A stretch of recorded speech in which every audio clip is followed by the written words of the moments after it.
इमाम हसन कहते हैं मेरी अम्मा सारे काम करती थी घर के। अब तो शहजादे हैं ना हमारे बच्चे, काम और बच्ची, यानी बच्ची मेके से वापस आती है तो सबसे बड़ा दुखड़ा ये सुनाती है कि वो काम बड़ा कराते हैं। यही है ना दुखड़ा? हाँ ना तो करें। सबसे बड़ा दुखड़ा क्या है? पता नहीं क्या कराते होंगे, हाल नहीं चलवा लेते कहीं, या कुछ चक्की नहीं पिसवा लेते, पता नहीं कौन सा ऐसा काम है।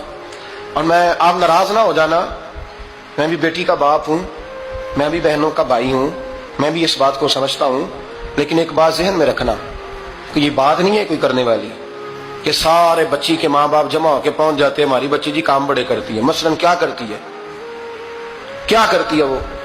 आओ मैं बताऊं मेरे मुस्तफा की बेटी क्या करती थी। मैंने सैकड़ों दफा ये बात की और मेरा दिल करता है रोजाना करूं, फिर करता हूं। दुनिया में कोई इतना गरीब है जिसकी बेटी इतना काम करे कि हाथों पे छाले पड़ जाए?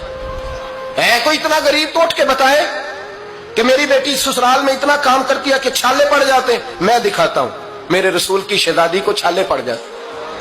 कच्चा मकान, जनाबे फातिमा जनाबे फिजा की लौंडी थी, उनसे मिट्टी मंगाती और घर में लेपा पोती करती, फिर झाड़ू देती। इमाम हसन और हुसैन के दरमियान पूरे साल का फर्क नहीं, 11 महीने का फर्क। दोनों बच्चों को संभालती। जनाबे अली की वालदा हजरत फातिमा बिनते असद बूढ़ी थी, जनाबे फातिमा वो खोल के नौकरी करती कि हजरत फातिमा बोल पड़ती, हजरत फातिमा बिनते असद बोल पड़ती। कहती बेटे फातिमा मेरा इतना ना ख्याल रखा कर, तेरे अपने भी बच्चे हैं। जनाबे फातिमा फरमाती आप सिर्फ अली की माँ तो नहीं ना, आप मेरी भी तो माँ है ना। यहाँ बीबियां फलसफा बयान करती हैं, वो कहती हैं जी किस हदीस में आया है सास ससुर की खिदमत फर्ज है? मैंने कहा किसी में भी नहीं आया। हम क्या कह रहे हैं, किसी में भी नहीं आया, लेकिन ये तो आया है ना कि शौहर राजी हो तो अल्लाह राजी रहता है। तो अगर शौहर माँ बाप की खिदमत से राजी होता है तो करो खिदमत, इसको तो राजी करना है ना, इस पर तो तवज्जो दो। हजरत फातिमा फिर चक्की पीसती। चक्की चक्की ये आसान जुमला नहीं कह जाते, हम सुन लेते हैं आप। चक्की पीस कर, जौ पीस कर उसका आटा बनाना, फिर बच्चों के लिए खाना पकाना। फिर एक दिन कहने लगे अली आपकी आमदन थोड़ी है, खर्चे ज्यादा, चरखा नहीं ला देते? फातिमा क्या करोगी? फरमाया थोड़ा सा सूद बना लिया करूंगी, तुम बेच आया करना।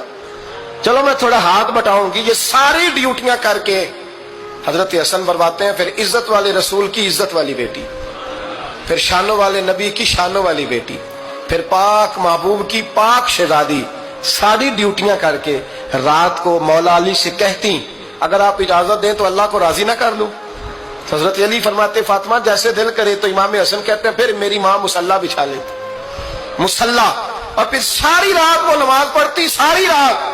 और फरमाते हैं जब सवेरे हाथ उठाती तो पहली दुआ ये करती ऐ अल्लाह मेरे रसूल की उम्मत पे रहम फरमा, ऐ अल्लाह मेरे रसूल की उम्मत पे रहम फरमा। तो कहते हैं जमाने बीत गए ये दुआ सुनते थे। एक दिन मैं करीब गया तो मैंने कहा अम्मी हुजूर कोई दुआ मेरे लिए भी कर दे, कोई हुसैन के लिए भी कर दें, कोई ज़ैनब के लिए भी कर दें।